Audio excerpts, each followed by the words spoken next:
Welcome friends, welcome to R channel my first view. நீங்கள் டயட்டில் இருக்கீங்களா, ஹெல்த் கான்ஷியஸாக இருக்கீங்களா, அப்போ இந்த ரெசிபி உங்களுக்கு தாங்க. ரொம்ப ரொம்ப டேஸ்டியான சூப்பரான கம்பு மாவில் வச்சு இது போல் செய்திருக்கோம். இதுக்கு பேரும் நீங்களே செலக்ட் பண்ணிவிடுங்களேன் ப்ளீஸ். அந்தளவுக்கு சூப்பரான டேஸ்டியான இந்த ரெசிபி எப்படி பண்ணுறதுன்னு பார்க்கலாங்க. வாங்க வீடியோக்குள்ளே போகலாம்.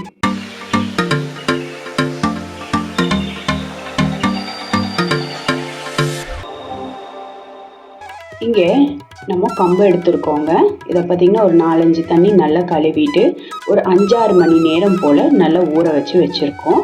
இந்த தண்ணியெல்லாம் நல்லா வடிச்சிட்டு கொஞ்சமாக தண்ணி சேர்த்து கொஞ்சம் உப்பும் சேர்த்து நல்ல ஒரு ஃபைன் பேஸ்ட்டாக அரைச்சி எடுத்துக்கலாம். இப்போ பார்த்திங்கன்னா நல்லா நைஸாக வலுவலுன்னு அரைச்சிட்டு வந்திருக்கோம். இப்போ நம்ம இங்கே ஒரு பேன் வச்சுருக்கோம். பேன் நல்லா சூடாகட்டும். பேன் நல்லா சூடானதும் ஒரே 1 டீஸ்பூன் அளவுக்கு நான் இதில் எண்ணெய் சேர்த்திக்கிறேங்க. தேங்காய் எண்ணெய் சேர்த்திங்கன்னா இன்னும் ஃப்ளேவர்ஃபுல்லாக இருக்கும். இப்போ நம்ம ஃப்ளேமை மீடியம் சிம்முக்கு மாற்றிடலாங்க. இப்போ அரைச்ச இந்த விழுதை சேர்த்திடலாம். பொதுவாக கம்பு பார்த்திங்கன்னா லேடிஸ்க்கு ரொம்பவே நல்லது, நம்ம ஹெல்த்துக்கு நல்லது, ரெண்டாவது டயட்டுக்காகவும் நம்ம இது போல் யூஸ் பண்ணிக்கலாம். ரொம்பவே சூப்பராக டேஸ்டியாக இருக்கும்.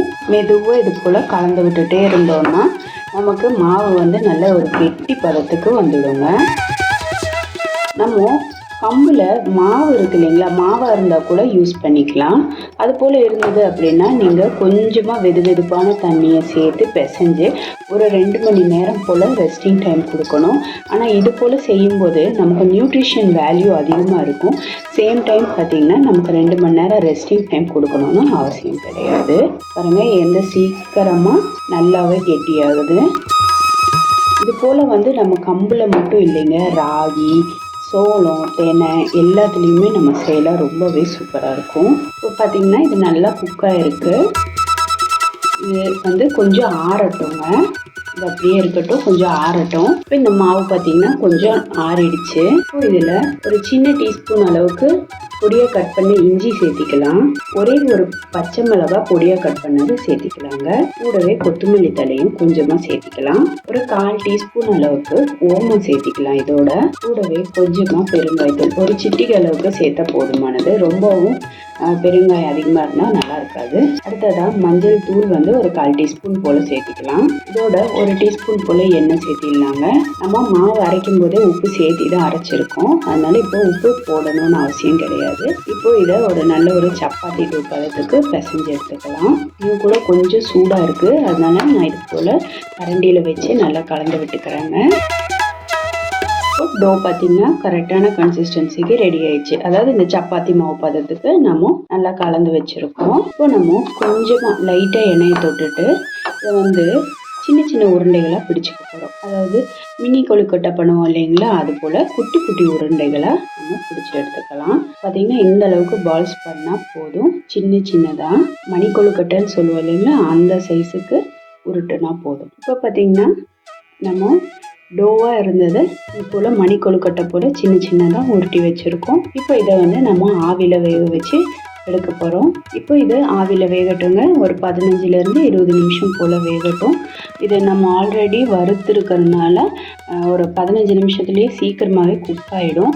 சப்போஸ் நீங்கள் வர மாவில் பிசைஞ்சிருக்கீங்க அப்படின்னா ஒரு 20 நிமிஷம் ரெஸ்டிங் டைம் கொடுத்துட்டு திரும்பவும் இதே போல் வேக வச்சு எடுத்துக்கோங்க. இப்போது நம்ம இங்கே ஒரு வாணலி வச்சுருக்கோம். இதில் 1 டீஸ்பூன் அளவுக்கு நம்ம முதல்ல எண்ணெய் சேர்த்திக்கலாங்க. இப்போ எண்ணெய் நல்லா சூடாகட்டும். இப்போ எண்ணெய் நல்லா சூடானதும் ஜீரகம் பார்த்திங்கன்னா ஒரு 1/2 டீஸ்பூன் அளவுக்கு சேர்த்திடலாம். கூடவே கடுகு பார்த்திங்கன்னா ஒரு 1/4 டீஸ்பூன் அளவுக்கு சேர்த்திடலாம். இப்போ இந்த ஜீரகமும் கடுகும் நல்லா பொரிஞ்சிடுச்சு. இப்போ இஞ்சி பார்த்திங்கன்னா ஒரு 1/2 டீஸ்பூன் அளவுக்கு பொடியாக கட் பண்ணதை சேர்த்திடலாங்க. கூடவே பூண்டு பார்த்திங்கன்னா ஒரு டீஸ்பூன் அளவுக்கு நல்லா ஃபைன் சாப் பண்ணதை சேர்த்திடலாம். பேஸ்ட்டாக சேர்க்கறத காட்டிலும் இது போல் ஃபைனாக நம்ம இது போல் கட் பண்ணி சேர்க்கும்போது நல்லாயிருக்கும். ஆல்ரெடி நம்ம கம்பில் மினி கொழுக்கட்டையாட்ட வேக வச்சதில் பச்சை மிளகாய் சேர்த்தி தான் சேர்த்திருக்கோம். அதனால இதில் ஒரு 2 பச்சை மிளகாய் மட்டும் பொடியாக கட் பண்ணதை சேர்த்திக்கிறேன். உங்கள் காரத்துக்கு எவ்வளோ தேவையோ அதுக்கு தகுந்த மாதிரி சேர்த்திக்கோங்க. ஒரு சில மிளகாய் பார்த்திங்கன்னா காரம் கூடுதலாக இருக்கும், கம்மியாக இருக்கும், அதனால் அதை அட்ஜஸ்ட் பண்ணி சேர்த்திக்கோங்க. அடுத்ததாக நம்ம இதில் ஒரு மீடியம் சைஸ் பெரிய வெங்காயம், இதுவும் நல்லா ஃபைனாக சாப் பண்ணதை சேர்த்திடலாம். இந்த வெங்காயம் பார்த்திங்கன்னா நமக்கு நிறம் மாறினா போதும். இப்போது வெங்காயம் பார்த்திங்கன்னா நல்லா வதங்கிடுச்சு. இப்போ இதில் நல்லா கழுவி நல்லா ஃபைனாக கட் பண்ணி வச்சுருக்க பாலாக்கு சேர்க்குறாங்க. ஒரு கட்டு அளவுக்கு நான் பாலாக்கு சேர்க்குறேன்.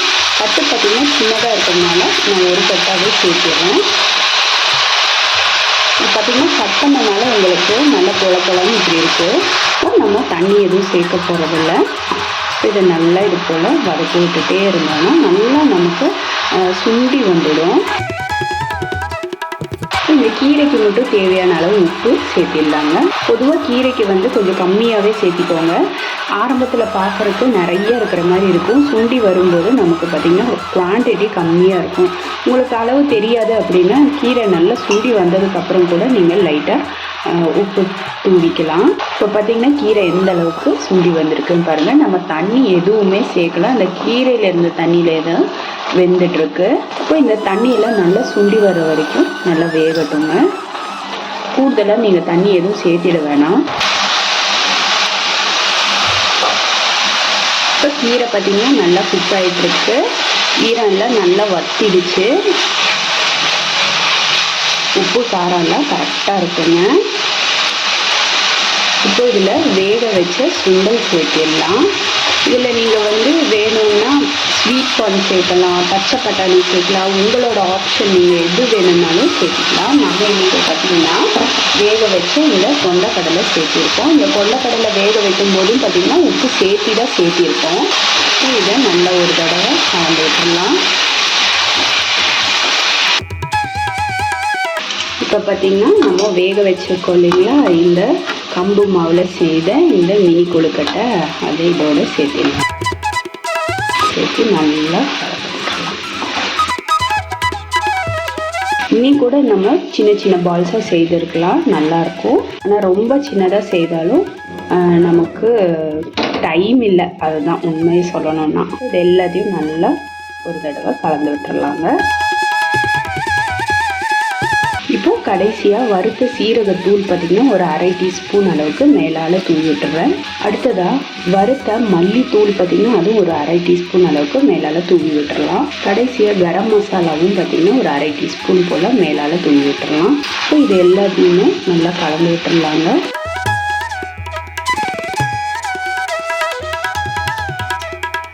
நம்ம இந்த கம்பு உருண்டைகளை வேக வச்சோம் இல்லைங்களா, ஸ்டீம் பண்ணி எடுத்தோம் இல்லைங்களா, அது எடுக்கும்போது கொஞ்சம் ஸ்டிக்கியாக இருக்கிற மாதிரி தான் உங்களுக்கு ஃபீல் ஆகும்.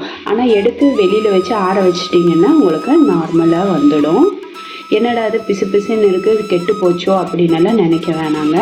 அது வெந்து எடுக்கும்போது கொஞ்சம் அப்படி ஸ்டிக்கியாக இருக்கிற மாதிரி தான் இருக்கும், கொஞ்சம் பிசுக்குன்னு இருக்கிற மாதிரி தான் இருக்கும். கவலைப்பட வேணாம். கடைசியாக வறுத்த எள்ளு மேலால் தூவி விட்டுருலாங்க.